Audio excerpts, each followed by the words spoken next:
Governo Timor-Leste akarak serviço hamoto ko UNDP, hodilori Dezenvolvimentu bato Aldeia no suku sira. Vice-primeiro-ministro, ministro coordenador assunto social, no ministro Desenvolvimento Rural no Habitação Comunitária, Mariano Assanami Sabino halau encontro representante UNDP e Timor-Leste, segunda-feira né, e a Palácio Governo dele. Representante UNDP e Timor-Leste, Katina Argueta Ateteng, e encontro né, se recolhia com o serviço mútuo entre governo e UNDP, com o desenvolvimento rural, inclui assunto social sira, onde for resposta bahaleric sira, nebe aldeia no suco e a área rural enfrenta. Vice Prime Minister has an enormous portfolio in terms of all the issues and the sector that he has to look after. And certainly it has to do with the rural development and the social affairs, which are actually very aligned in terms of objective for UNDP.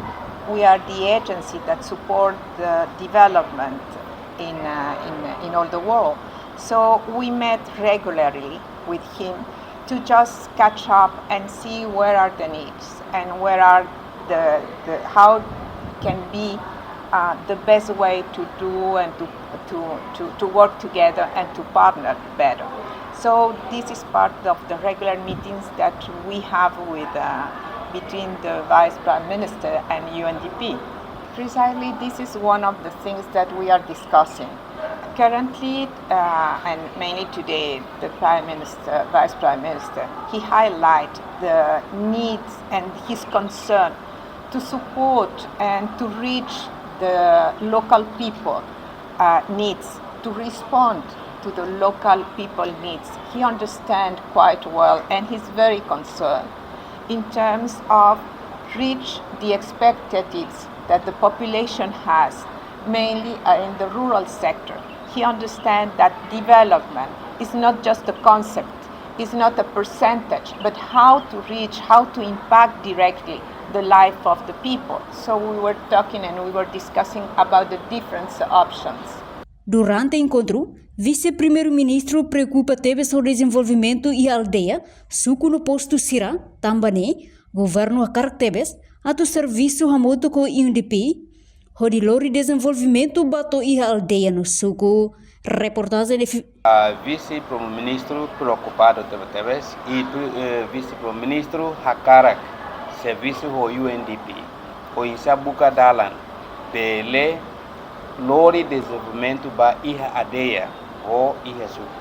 La osdet anesan kita kuliah desenvolvimento, mas bela iha fisik, ita la hare buat rumah iha naba.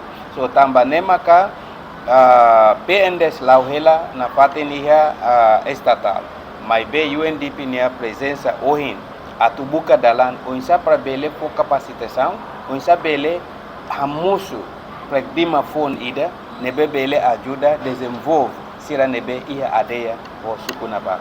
So vice-primeiro-ministro comprometido tebes o insa serviço hamoto com UNDP untuk bele implementa programa sira nebe kari que UNDP fila dizendo dia programa sira nema apresenta makita bele implementa iha Aldeia o suku. Reportagem de Fifanya de Carvalho Imaculada Tefa Televisão Timor Post. Janela informação ba emogoto. Atau tem informação atual dia kliu, kita haluha, haneham botão subscribe, like, halo comentário no fahe tutang ba media sosial hotu.